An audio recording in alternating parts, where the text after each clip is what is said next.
फूलों के पुल को पार नहीं कर पा रहे हैं। इस समय हमारे पूर्वज मेरदा कामगारों के साथ बड़ी खराबी कर रहे हैं। जब उन्होंने छोटा गे को देखा तो उन्हें लगा कि यह मामला निश्चित रूप से उनके संबंधित है, जैसा कि अनुमान था। उसके बाद छोटा गे ने वह फोटो बाहर निकाली। कर्मचारियों ने कहा कि अगर परिवार गेंदा के पंखुड़ियों का इस्तेमाल करके छोटा गे को आशीर्वाद भेजे तो वह फिर से जीवित में बदल सकता है और जीवितों की दुनिया में वापस लौट सकता है। लेकिन यह जानने के बाद कि छोटा गे मृत व्यक्ति की गिटार चुराने के कारण इस दुनिया में आया था, मेरदा ने एक और शर्त जोड़ दी। यह सुनिश्चित करें कि वह कभी भी संगीत को न छुए। क्या वो ऐसा कैसे कर सकती है? सिद्धांत रूप में वो जो भी शर्त जोड़ना चाहती है वो जोड़ सकती है। छोटा गे बहुत अनिच्छुक था, पर उसने सहमति दी और 2 सेकंड में वापस आ गया।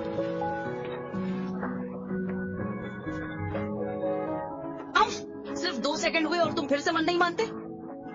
छोटा गे अपने संगीत के सपने को छोड़ना नहीं चाहता, इसलिए वह अन्य परिवार के सदस्यों से उसे आशीर्वाद देने चाहता है। लेकिन यहाँ कौन बड़ा है, यह स्पष्ट है। परपोती आमा नहीं चाहती कि छोटा गे उस आदमी में बदल जाए जिसने अपनी पत्नी और बच्चे को छोड़ दिया। यह वाक्य छोटा गे को ठीक समय पर याद दिला गया कि इनके अलावा यहाँ उसका एक और परिवार का सदस्य है, वह गान के देवता।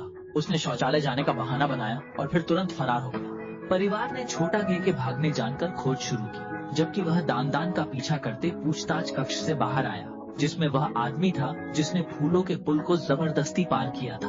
और शाओगे ने उस आदमी को गिशिन के साथ बहुत परिचित होने की बात सुनी तो उसने तुरंत कदम उठाया। शाओगे ने यह कहने पर कि वह जीवितों की दुनिया में वापस जाना चाहता है, उस आदमी ने तुरंत उसे गिशिन खोजने में मदद करने का वादा किया। परिवार वालों को आते देखकर शाओगे ने तुरंत आदमी को पकड़ा और भागने लगा। एक बार फिर पीछा छूटते देखते शाओगे की परदादी ने अपने एबोरेकी को बुलाया, जो शाओगे को खोजने में मदद किया। यहाँ सहजता से कार्य करने के लिए उस आदमी ने शाओगे के लिए विशेष रूप से एक कंकाल पोशाक तैयार की। उस आदमी का नाम एकटो था।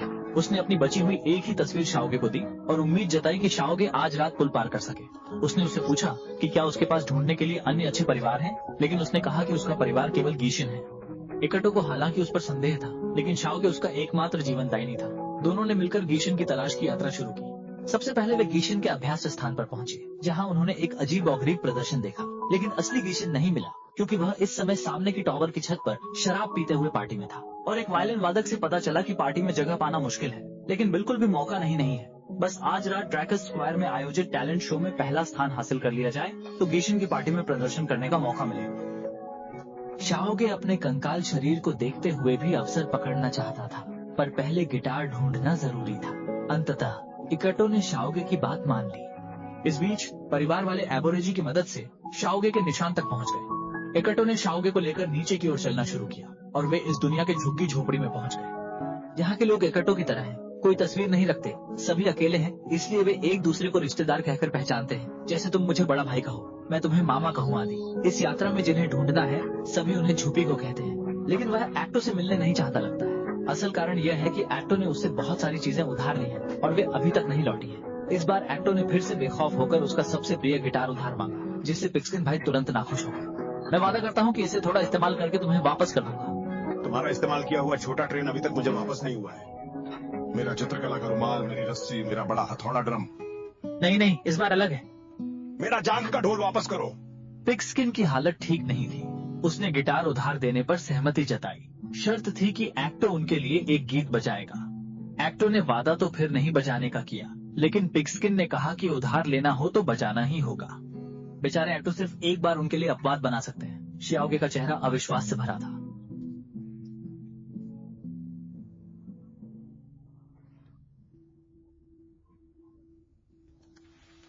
अंतिम शब्द कहने के बाद पिक्सकिन भाई शांति से चले गए।